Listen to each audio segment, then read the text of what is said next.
So welcome guys to another video. In today's video we're going to be covering these parts here, which is the bumper, the rear bumper, the trim panel for the front grille, the wing mirrors and the petrol flap.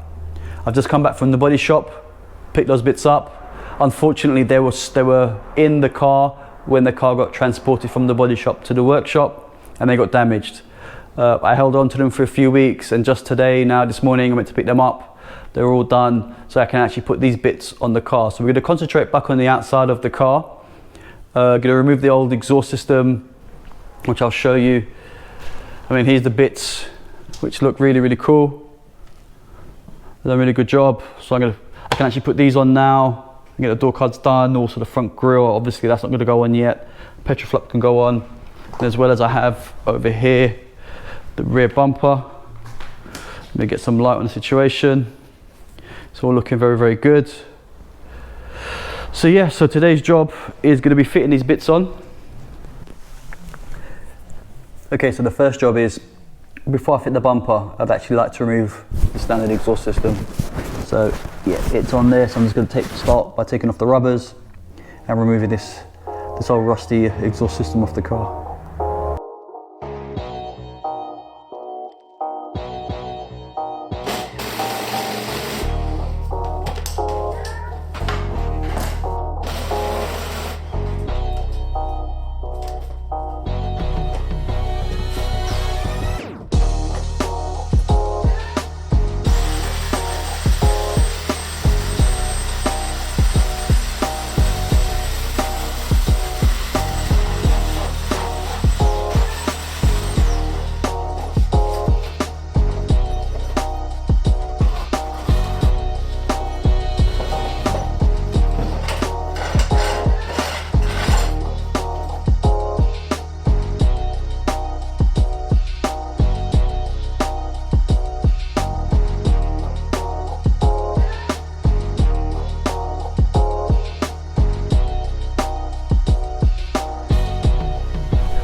So hopefully you can see there's a little clip right there, this clip here.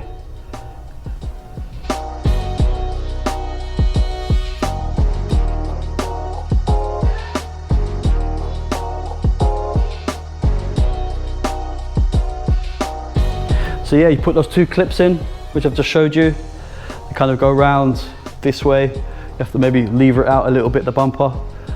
But that's it, and now all it needs is these 4 at the top, there's 3 at the bottom, and already it makes it look so different.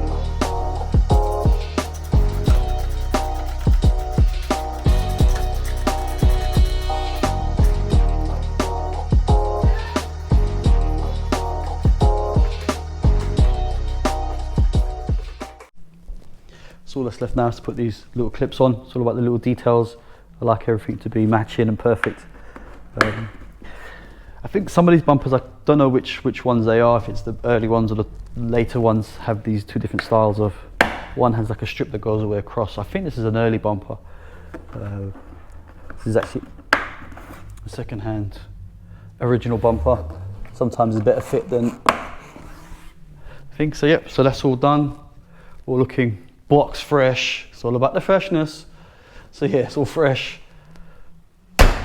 Look at that, the way it sounds. Better than new. Okay, it's looking better than new. Okay, so let's move on now to the petrol flap.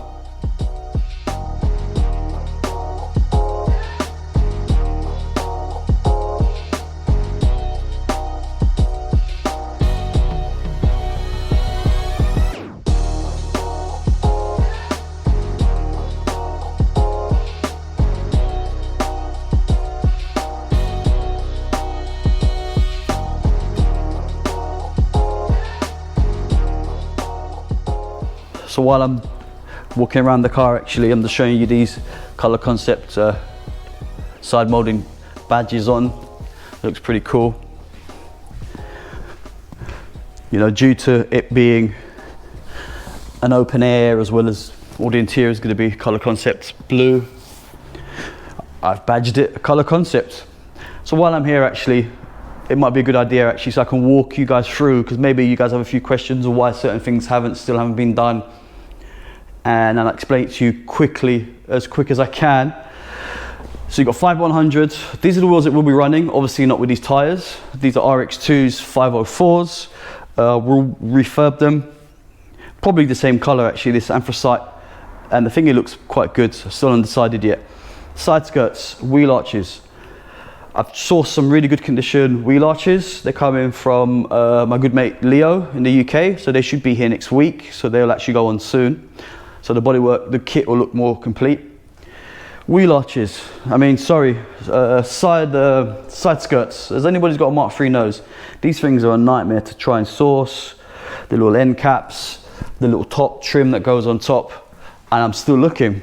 I'm looking for a good set that does the car justice. So I haven't, I'm still on the lookout for those.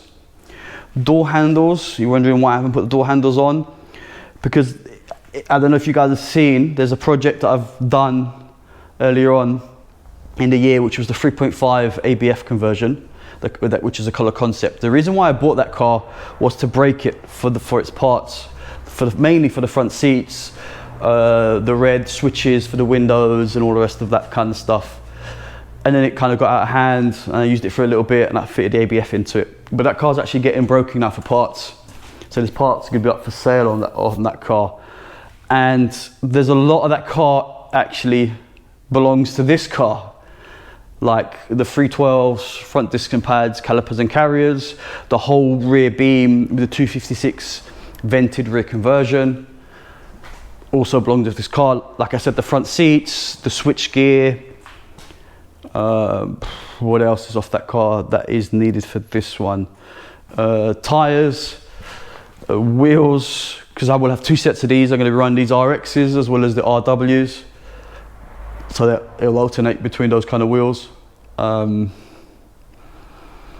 that's kind of that project, the central console, the gear gator, the gear knob. So there's like little bits that still haven't been addressed, because actually I don't have access to the car because of COVID, and I haven't been able to break the car. So it's going to be next year for those bits, but from now till then there's still loads to do, like wiring up the rest of the wiring from the engine bay to the fuse box, getting the ECU in, getting the intercooler done, getting the piping done, getting the car started. Yeah, the exhaust system is going to be a Miltech exhaust system. Again, that's on the 3.5 convertible. So do you see this? I need this convertible. I need to be able to dismantle this car to finish this one. But it'll get there. It's just a waiting game. But like I said, I've got so much to do beforehand. So anyway, let's crack on with this ECU, and I'll stop waffling on now, and I'll show you what I'm going to do with this ECU, and take it off and take it down to DD Motorsport. Let him do his magic with soldering and reflashing the chips and stuff. Okay, let's go, guys. So as you saw, the ECU, I picked it up this afternoon. That was before I dropped it off to DD Motorsport with the plugs. So what he's done is he's removed the original map sensor that sits on the circuit board that is limited, I think, to 1.6.